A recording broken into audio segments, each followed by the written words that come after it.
اب ایک بہت بڑا یونیورسل ٹروتھ آ رہا ہے. سورہ النساء کی آیت نمبر 78 میں، اینما تکونوا، تم جہاں کہیں پر بھی ہو، یدرکم الموت، موت تمہیں آ کر رہے گی. وَلَوْ كُنْتُمْ فِي بُرُوجٍ مُشَيَّدَةٍ، چاہے تم اپنے آپ کو مضبوط قلعوں میں بھی بند کر لو نا، موت وہاں بھی تمہیں آ جائے گی. موت سے کوئی بھاگ نہیں سکتا. یعنی دنیاوی طور پہ کوئی شخص مضبوط قلعے میں آ جائے کہ مجھے کو مارنے کے لیے اندر نہیں آئے گا، سر باہر سے تو اندر آنے کی ضرورت نہیں ہے، اندر جو کچھ آپ کے اندر ہے وہ آپ کو مارنے کے لیے کافی ہے. Heart failure, kidney failure, cancer, کوئی بھی بیماری لگ سکتی ہے. باہر کی ٹریفک کو تو کسی حد تک آپ مینج کر سکتے ہیں، لیکن جو اندر چل رہا ہے وہ تو اتنا کمپلیکس نظام ہے کہ ذرا سی بھی آپ کی صرف جو سیلز کی خلیوں کی ڈسٹریبیوشن ذرا سی بھی ڈسٹرب ہو جائے، کینسر بن جاتا ہے. اس کے اوپر کسی کا کنٹرول ہے؟ کتنی ینگ ڈیتھس آپ آئے دن سنتے رہتے ہیں. 25 سال کا لڑکا تھا جی، 30 سال کا لڑکا تھا جی، ہارٹ فیلئر سے مر گیا جی. یہ بھی جو عفنان بھائی بتا رہے تھے، ان کے دوست سحری کر کے سوئے ہیں، اٹھے ہی نہیں ہے، 27-28 سال عمر ہے. تو وہ اللہ تعالیٰ نے ہر شخص کو جو ٹائم دیا ہے وہ، لہٰذا جس طرح اللہ کو ایک ماننا ضروری ہے نا، اور اس میں کوئی شک نہیں ہے ایک ایمان والے شخص کے لیے، اس طرح بالکل اس طرح یہ ماننا ضروری ہے کہ جو رات باہر ہے قبر کی وہ اندر نہیں ہے، اور جو اندر ہے وہ باہر نہیں ہو سکتی. ایک لمحے، قرآن میں کئی جگہ یہ ٹاپک ہے کہ جب موت آئے گی ایک لمحے نہ آگے ہوگی نہ پیچھے. پھر سورہ آل عمران کے کانٹیکسٹ میں تو اللہ تعالیٰ نے یہاں تک فرمایا، جب منافقین نے کہا نا کہ ہم نے اپنے بھائیوں سے کہا تھا کہ غزوہ احد میں نہ جاؤ، نہ یہ جاتے اور نہ یہ قتل ہوتے، تو اللہ تعالیٰ نے فرمایا اس طریقے سے کوئی موت ٹال سکتا ہے؟ تم لوگ بھی جو اپنے گھروں میں بیٹھے ہوئے ہو نا، اور تمہاری جان بخشی ہو گئی ہے، تم یہ سمجھ رہے ہو کہ قتال میں نہ جانے کی وجہ سے تم بچ گئے ہو. اگر تمہاری موت بھی اللہ نے مقدر کی ہوتی تو تم خود بخود اپنی مقتل گاہوں کی طرف کھینچے چلے آتے. اور اس کو سپورٹیو حدیث ہے صحیح مسلم کی، نبی علیہ السلام نے غزوہ بدر سے ایک دن پہلے زمین پہ لکیریں کھینچی تھی. کل یہاں پہ ابو جہل کی لاش پڑی ہوگی، کل یہاں پہ عتبہ کی لاش پڑی ہوئی ہوگی، اور صحابہ کرام کہتے ہیں اللہ کی قسم اگلے دن ہم نے ان کی لاشیں ایگزیکٹ انہی جگہوں پہ دیکھی. یعنی اللہ تعالیٰ نے اپنے نبی کو وحی کے ذریعے بتا دیا تھا کل یہاں پہ لاشیں پڑی ہوں گی. تو وہ اللہ نے ان کا موت کا وقت مقرر کیا ہوا تھا نا، اور نبی علیہ السلام کو بتا دیا، آپ نے اپنی امت تک وہ پیغام پہنچا دیا. یہاں پہ اگر کوئی کہتا بھی ہے نا جی کہ جی وہ جی جیڑی رات قبر ہے جی وہ باہر نہیں، جیڑی باہر ہے وہ اندر نہیں ہے، یہ اکثر وہ بدماش گنڈے اور ڈان کہہ رہے ہوتے ہیں جو قاتلانہ حملے میں اپنے دوسرے جو مقابل ڈانوں سے بچ جاتے ہیں نا، تو پھر وہ کہتے ہیں او جی جیڑی لہی ہے نا جی وہ تو پوری کرنی ہے نا جی، انج تے نہیں کو مار سکتا. پھر ساتھ یہ بھی جملہ بولیں گے کہ جی وہ جو ہے نا مارنے والے سے بچانے والا جو ہے وہ ذات بڑی ہے. او بھائی مارنے والے بھی اللہ کی ذات ہے، بچانے والی بھی اللہ کی، کوئی بڑی نکی نہیں ہے، ایک کی ذات ہے جو مارتی بھی ہے بچاتی بھی ہے. لیکن ظاہر ہے وہ اس کانٹیکس میں کہہ رہے ہوتے ہیں کہ کوئی شخص کسی کو نہیں مار سکتا، تو بالکل ٹھیک ہے. اب اس کے بعد ہونا تو چاہیے اس کی بقیہ کی زندگی پھر دین کے مطابق گزرے.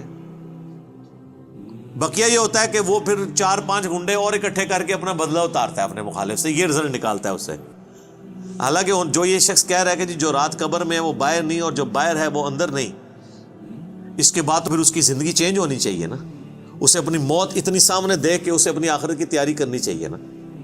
لیکن وہ سورۃ الانعام میں ہے، اللہ تعالیٰ نے تو اس سے بھی بڑی بات کی ہے کہ جو نافرمان لوگ ہیں نا، اگر ہم انہیں دنیا میں دوبارہ بھی بھیج دینا تب بھی یہی کام کریں گے.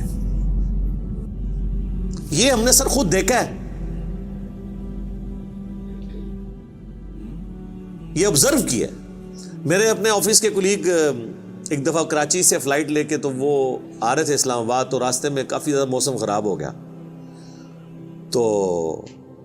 اور آپ کو پتہ ہے جب موسم خراب ہوتا ہے تو جہاز تو پھر ایک کٹی پتنگ کی طرح ہے نا، تیز ہواؤں کے اندر اس کو آپ لینڈ نہیں کروا سکتے، اور اڑے گا بھی تو کتنی دیر اڑے گا، ایسی جگہ لے کے جانا پڑے گا جہاں پہ موسم ٹھیک ہو، اور ادھر پہنچنے سے پہلے اگر فیول ختم ہو گیا پھر تو جا کے وہ جنت یا جہنم میں ہی لینڈ کرے گا، دنیا میں نہیں لینڈ کر سکتا۔ تو وہ کہتے ہیں کہ جی بس جو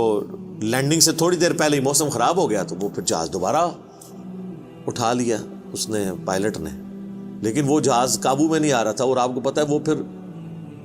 اچانک جو ہے نا کافی زیادہ گہرائی پہ وہ نیچے آتا ہے جہاز، یعنی ہوا میں اگر وہ سپوز تقریباً یہ 747 تو 10 کلومیٹر ہائٹ تک اڑتا ہے، تو وہ ایک کلومیٹر 1 سیکنڈ میں ایک دم نیچے آتا ہے۔ وہ جب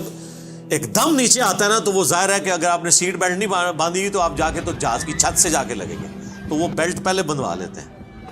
اور پھر وہ اتنی زور سے کانپتا ہے۔ یہ تو میں نے خود بھی چائنا کی فلائٹ میں ایئر پاکٹس آتی ہیں پاکستان سے چائنا جاتے ہوئے، اتنی زور سے کانپتا ہے وہ جہاز کہ لگتا ہے کہ وہ یہ ابھی ٹوٹ جائے گا، ٹکڑے ٹکڑے ہو جائے گا، کیونکہ وہ ویسے تو انہوں نے ظاہر ہے وہ ہمارے علماء کرام نے تو نہیں بنایا ہوا کہ نہ خالص ہو، وہ یعنی بڑا صحیح ڈیزائن کیا ہوتا ہے انجینئرز نے، اور اس کے اندر پوری ایک شاک ابزارو کرنے کی صلاحیت ہوتی ہے، وہ ہلتا بھی رہنا، وہ ٹوٹتا نہیں ہے، اس میں کافی ٹرسز لگا کے لچک موجود ہوتی ہے۔ بہرحال پھر بھی جو بندہ اندر بیٹھا ہوا ہے اس کو تو یہ سارے لوگ تو سائنسدان تو نہیں بیٹھے ہوتے، اور لگتا ہے کہ جناب ابھی جان گئی کہ، تو وہ جناب وہ کہتے ہیں کہ جی یعنی اس طرح لوگ کلمے پڑھ رہے تھے اور جناب چیخو پکار استغفر اللہ، جیسے کہ ابھی اگر اللہ نے ان کو دوبارہ بھی دنیا میں بھیج دیا، کیونکہ اب تو ان کے آخری وقت قریب آیا ہوا تھا نا، وہ ان تو یہ کنکلوڈ کر لیا، تو یہ اب جاتے ہی جو ہے نا ادھر سے مطلب سیدھا گھر نہیں جائیں گے، یہ مسجد میں جا کے پہلے وہ سنت والے 2 نفل پڑھیں گے جو سفر سے واپسی میں پڑھے جاتے ہیں، اور جتنی بے پردہ عورتیں اتریں گی یہ اتر کے اب جا کے پردہ یعنی وہ بلکہ یہ جہاز میں بیٹھی ہوں گی اور موبائل پہ کہیں گی کہ جی برقع جو ہے خرید کے لے کے آؤ، ادو تک میں لینا ہی نہیں جہاز تو جدو تک کہ منو کو برقع نہیں دے گا، ٹھیک ہے نا جی۔ اور جو ہے نا وہ نماز کا ٹائم ہوا ہے تو وہ جہاز میں پہلے نماز پڑھیں گے تب نیچے اتریں گے، لیکن ایسا کوئی نہیں ہوتا، اس ٹائم چیخیں ہوتی ہیں اور لگتا ہے کہ جناب گئے کہ گئے۔ تو وہ کہتے ہیں خیر وہ سٹیبل ہوا، وہ سیالکوٹ لے گئے اس جہاز کو، تو وہ جب اتارا تو جناب اب لوگ چیخو پکار کر رہے ہیں جی ہمیں جہاز سے باہر نکالیں، لیکن جہاز کا تو اصول ہے، وہ کہتے ہیں نہیں جی جدھر کی سواری ہے وہیں اتاریں گے، تھوڑی دیر ریسٹ کریں گے، جب موسم ٹھیک ہو تو دوبارہ اڑیں گے۔ اب جو موت سامنے دیکھ کے ایک بار تازہ لینڈ کیا ہو، وہ کہتے ہیں جی جناب تو وہ بتا رہے تھے کہ جہاز میں جناب انہوں نے منتیں کی،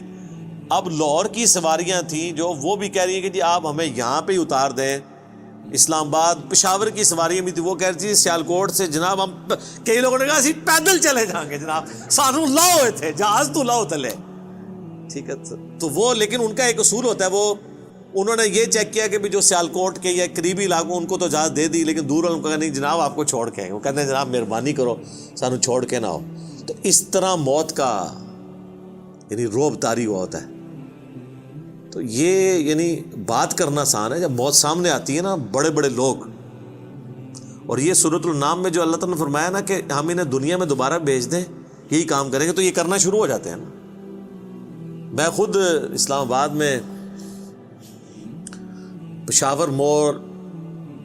جو ہے نا G8 مرکز، اسے پشاور موڑ بھی کہتے ہیں، جس طرح G9 مرکز اسلام آباد میں اسے کراچی کمپنی کہتے ہیں۔ تو ادھر میں ایک دفعہ ایک ٹیکسی میں نے لی، تو وہ ٹیکسی والے سے میری ڈسکشن شروع ہوئی، تو وہ کہنے لگا جی مجھے تو اللہ تعالیٰ نے نئی زندگی دی ہے۔ کہتا ہے جی میں ادھر ہی کھڑا ہوا تھا تو پیچھے سے ایک بڑا ٹریلا آ کے چڑھ گیا۔ یہ ٹریلے آپ کو پتہ ہے کس سپیڈ پہ چل رہے ہوتے ہیں، یہ بڑے بڑے جو وہ ڈیمپرز، جن کو ڈیمپر کہتے ہیں۔ اور کہتا ہے جی میں تو گھر والے بھی آ کے بس سارے رشتہ دار کے کر کے مل کے جا رہے تھے۔ شفا انٹرنیشنل میں وہ کئی ہفتے تک وینٹیلیٹر کے اوپر رہا۔ وینٹیلیٹر پہ اس طرح کے جو لوگ ہیں بہت کم ہی ہوتا ہے کہ واپس آئیں، پھر آہستہ آہستہ ریکوری ہو گئی، یعنی وہ تو موت کے منہ سے بلکہ نئی زندگی لے کے واپس آیا۔ تو میں نے اس سے پہلا سوال یہ کیا کہ اب تم مطلب زندگی کیسے گزار رہے ہو، نماز پڑھتے ہو، مسلمان ہو؟ کہتے جی ٹائم لگ جاتے پڑھ لیتی ہے۔ تو میں نے کہا صدق اللہ العظیم، اللہ نے سچ فرمایا، اگر ہم انہیں دنیا میں دوبارہ بھی بھیج دینا پھر یہ وہی کام کریں گے جو یہ کرتے رہے۔ تو اتنا قریب سے بھی موت کو دیکھ کر لوگ جو ہے نا وہ پھر بھی یہ باز نہیں آتے اپنے حرکتوں سے۔ موت بہت بڑی حقیقت ہے، کاش اس پہ ہمارا ایمان بھی اس لیول کا ہو تو پھر انسان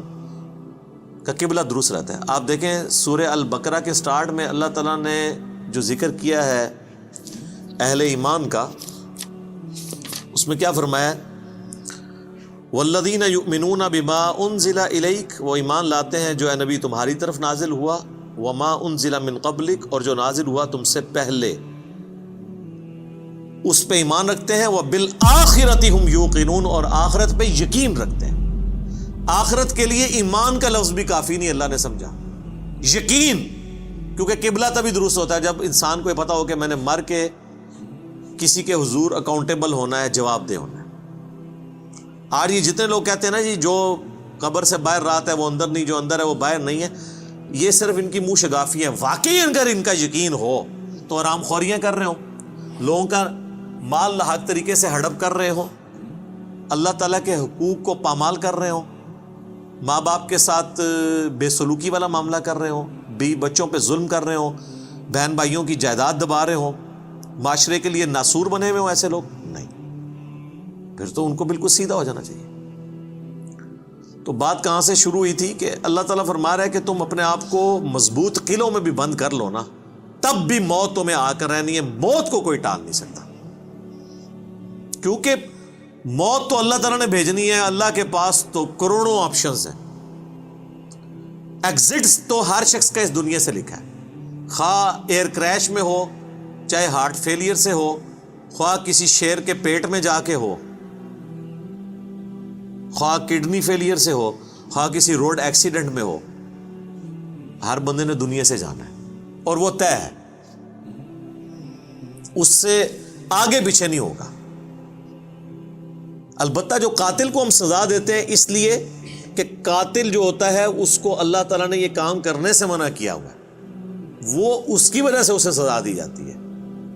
اس وجہ سے نہیں کہ وقت سے پہلے اسے قتل کر اس نے مار دیا، کیونکہ اس نے مارا اپنی ویل سے ہے، نافرمان، اس کی تو موت آنی تھی، اور اللہ تعالیٰ کو تو اپنے علم سے یہ بھی پتا ہے کہ کس نے کیا کرنا ہے،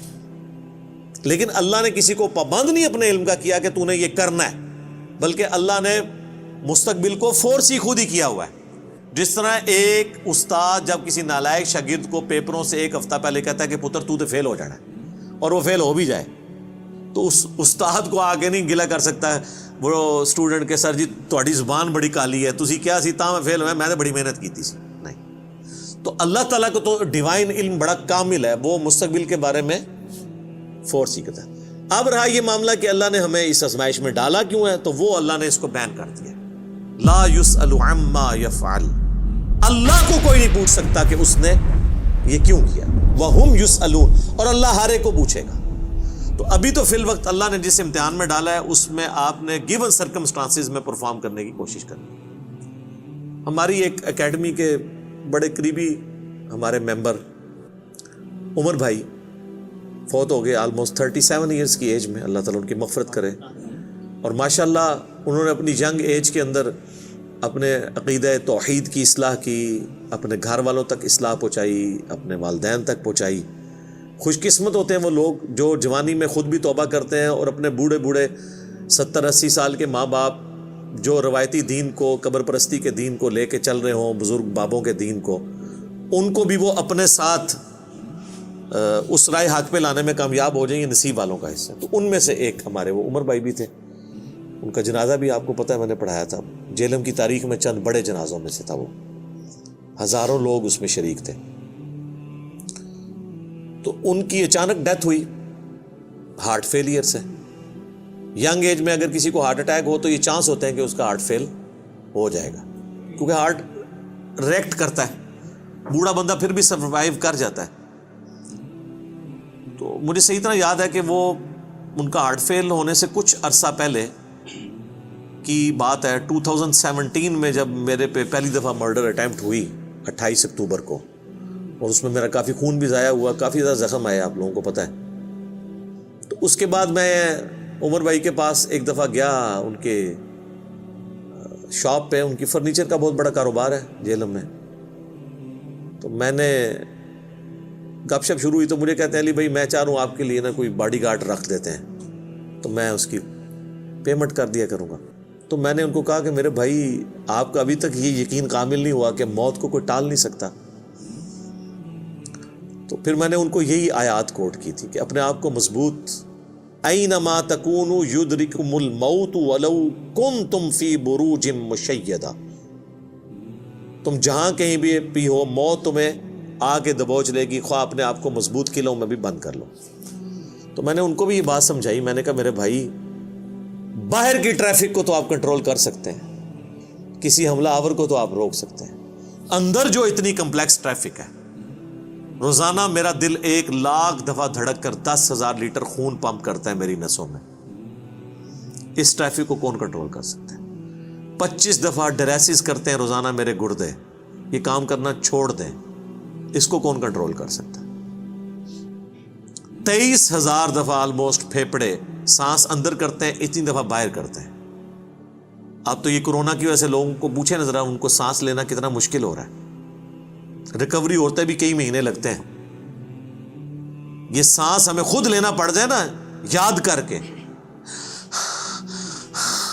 ایک دن نہیں آپ سانس لے سکتے. 12,000 دفعہ ہماری یہ پلکیں جھپکتی ہیں، اور یہ اگر آپ کو روزانہ یوں کرنی پڑ جائے تو بس پھر آپ کوئی اور کام نہیں کریں گے، یہی کرتے رہیں گے. تو یہ سب کچھ میری مرضی کے بغیر اللہ تعالیٰ یہ سارے معاملات کو لے کے چل رہا ہوتا ہے. تو ہم باہر کی ٹریفک کو تو شاید مینج کر لیں کسی حد تک، وہ بھی کنفرم نہیں ہوتا. کئی بار روڈ ایکسیڈنٹ میں آپ دیکھتے ہیں لوگ اپنی جگہ پہ صحیح سائڈ پہ جا رہے ہوتے ہیں، مخالف سمت سے کوئی گاڑی آتی ہے، اس کا ٹائر پھٹتا ہے، وہ لڑکتی ہوئی دوسری طرف آ کے 4-5 بندے نیچے دے دیتی ہے. ان کا تو کوئی قصور نہیں ہے، وہ تو ہوتے ہی دوسری. یہ تو میں نے خود اس طرح کے ایکسیڈنٹس اپنی آنکھوں سے بھی دیکھے ہیں، تو پتہ ہی نہیں چلتا. تو باہر کی ٹریفک کو آپ کسی حد تک مینج کر لیں گے، لیکن اندر کی ٹریفک کو تو کوئی بھی نہیں کر سکتا. اور دیکھیں کچھ عرصے کے بعد ان کی اندر کی ٹریفک ہی فیل ہوئی اور دنیا سے چلے گئے. اللہ تعالیٰ ان کی مغفرت کرے، انہیں نئے کاموں کا اجر دے، ان کی برائیوں سے درگزر کرے، اور ہمیں بھی اپنی موت سے پہلے قبر و آخرت کی تیاری کرنے کی توفیق عطا فرمائے. اللہم من احییتہ منا فاحیہ علی الاسلام ومن توفیتہ منا فتوفہ علی الایمان. آمین.